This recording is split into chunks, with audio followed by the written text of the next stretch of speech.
up $1 on the ground? Yeah, you would. It's free money. However, I think you would care less if you had $100 in your pockets. Is that right? Well, it's the same with atoms. Atom Chemist presents Electronegativity. I have a friend called Neon. Reminds me of old times. Neon lights were they called.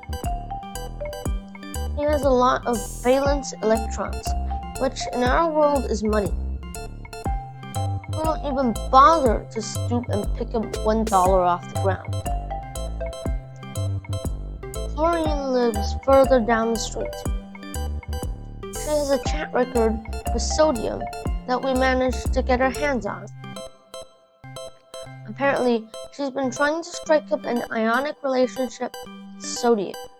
She is willing to get her hands on any electrons, from her boyfriend or a public sharing center. I've drawn you a simple diagram to explain their actions.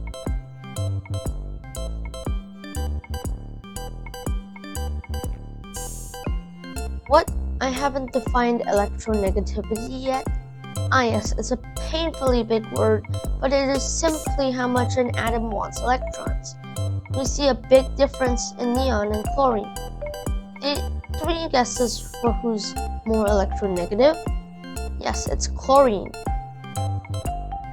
A good general rule to follow are that when going across the row, electronegativity increases. This is because when there are more protons, the attraction to electrons is greater, and electrons will want to come to these atoms. For example, potassium, calcium, scandium, and titanium are in order of electronegativity from least to most. However, they are also in order of the periodic table from left to right. The electrons hold on to the atoms.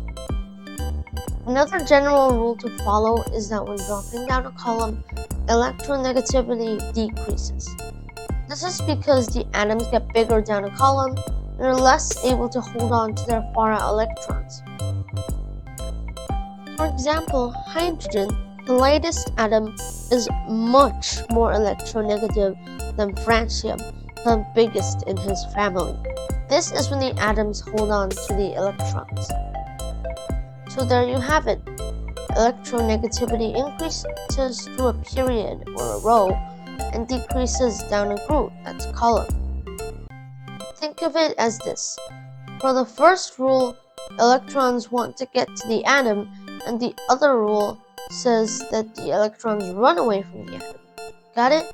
Let's put it to the test. Which is more electronegative, zirconium or indium, and why? Is it zirconium because of its size, or is it indium because of its army of protons? Yes, it is indium. It attracts more electrons. Remember, this is the first rule. Next, we must rank silver, sulfur, strontium, and francium from least to most by electronegativity. Francium is at the bottom and sulfur is at the top of the periodic table. Using the second rule, they go on the least and most respectively. The other atoms can be determined using the first rule. A real-life example of electronegativity is water. Yes, the water in our bodies and the water that we drink and that boring old water. Oxygen is more electronegative than hydrogen. Therefore, the electrons stay around oxygen more, and oxygen has more money than hydrogen. Most of the time. Oxygen doesn't have the money all of the time, so it is partly negative and makes water a polar molecule. But that's a story for another time. Alright folks, that's all for today. I hope I can update the channel sooner than you all expected. See you later.